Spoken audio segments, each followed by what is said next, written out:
एबसुनि आरो दुलाराय बर' माहारिनि थाखाय दिनैनि साना जोबोद गोग्गानायनि सान आरो दिनैनि बे गोथार सानावनो दुलाराय बर' फरायसा आफादा 1967 मायथाइनि 15 फेब्रुवारियाव क'क्राझारनि ट्राइबेल रेस्ट हाउसआव गायसनजादोंमोन। नाथाय बिनि सिगाङाव गुबुन गुबुन जायगायाव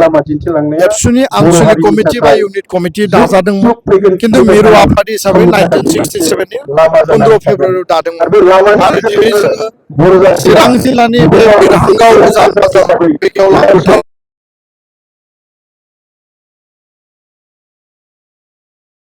आफादफोरा इउनिट आफादफ्रा इउनिभार्सिटि कलेज बयबो दिनै गावबा गाव ओनसोलाव गावबा गाव जायगायाव फैगोन। दिनैनि बे गोथार सानाव एबसुआव हाबा मावनानै जायफोरा रुंसारि जालांबाय, बड'लेण्ड सोमावसारनायाव जाय बिर जोहोलावफोर बिथांमोना मुंख्लं जालांबाय, बिथांमोननि सोरगोआरि जिउमानि आलो गोजोननि थाखाय इसोरनि आरज गाबो। दुलाराय बर' फरायसा आफादा ओरैबायदि मोनसे शक्तिशाली आफाद, जायखिजाया थासारियाव जायखिजाया परिबेश परिस्थितियाव माहारिनि थामोनथा रैखाथि, हारिनि सिङारि बायजोआरि खैफोदनि समाव अलखदनि समाव जों गाबथाबोदों आरो एबसुनि शक्तिया मालाबाबो कुनु सरकारि फर्सआनो जा, बायजोनि फर्सआनो जा, इसिङारि फर्सआनो जा, जों मालाबाबो कमप्रमाइज खालामाखै आरो बेखायनो बर' हारिया दिनै जोङो मुलुग दरबाराव जोंनि बर' रावखौ 90 सिडुलाव थिसननाय, 93 आव BSc कड, 2003 आव BTC सुक्ति, 2020 सनाव बिटिआर बर' गोजोन गोरोबथा, बे गोरोबथाफोरखौ मोननायनि गेजेरजों बड'फाखौ दिल्लीयाव गायसनहैनाय, बिनि मुसुखा गायसननाय आरो गोबां माखासे हाबाफारिफोरखौ दुलाराय बर' माहारिनि सार्थनि थाखाय हारिनि गेरेमसा माहारि दानायनि एजेन्डा प्लेनिं पलिसिनि गेजेरजों जों मावफुंलांनो थाखाय दिनै सम्भब जादों आरो जेब्लायबो हारिया सिगां, हारिनि थाखाय आफाद आरो बे आफादाव जों साफा साफा मावथि, साफा साफा सैनिक गायखि बायदि आरो एबसु बे आफादाव थानानै जोङो जि मोनसे ट्रेक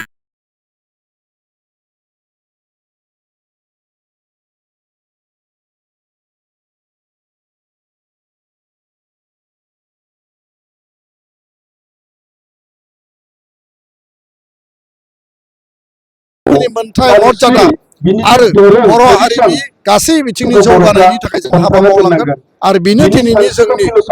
दिनैनि बुब्लिनि बेनो जोंनि समायखिरा। बे समायखिराखौ लानानै हारि सिबिनाय, हारि दानाय, गेरेमसा माहारि दानायनि थाखाय जों हाबा मावलांगोन। गोजोन्थों।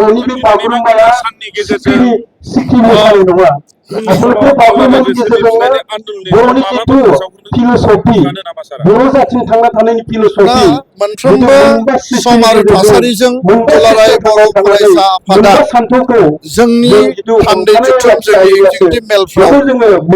गोलावै गुवारै गोथौयै पर्यालोचना खालामो। जाय समाव आलादा रायजो दाबिनायनि थाखाय थांखि आजावनांगौमोन 1987, 1986 बड'फाया जि समाव बिबान लाबाय आरो थांखि आजावबाय, 87 नि 2 मार्चनिफ्राय आलादा रायजोनि आन्दलन जागायबाय, बेनि उनाव 93 आव एकर्ड जाबाय, फिन 96 आव आरो एबसुनि दैदेननायाव, BLTनि दैदेननायाव आलादा रायजोनि आन्दलन जाबाय, 2003 सनाव सुक्ति जाबाय आरो 2009 सनाव BTC गोरोबथानि उनाव फिन थामथि खेबनि थाखाय आलादा रायजोनि आन्दलन, NDPनि माने पिस डायलग, बे गासैखौबो ज' खालामनानै 2020 नि पिस एकर्डआ जाबाय। दा एकर्ड इमप्लिमेन्टेसननि खामानिया सोलिबाय थादों आरो एकर्डआव फैनाय जिखिनि दफा दङ, सिमा बारायनाय, BTC BTRनि मर अट'नमि बाथ्रा, बर' कसारि काउन्सिलनि बाथ्रा, कार्बि आंलंनि STनि बाथ्रा,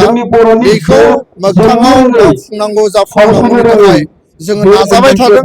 भारत सरकारजों सावरायदों आरो जुदि सरकारा जोंखौ थगायो, सरकारा टाइम बाउन्ड इमप्लिमेन्टेसन जुदि खालामा, दुलाराय बर' फरायसा आफादा जोङो गोनां जायोब्ला आरो जिकुनु परिबेश परिस्थितियाव जोङो सावरायफिननानै थांखि आजावनानै आलादा रायजोनि थाखाय जोङो आबुं सोमावसारफिननो थाखाय जोङो थांखि आजावनांगौनि थाखायबो मालाबाबो फावसायनानै थानाय नङा। खिन्थु दिनै जोङो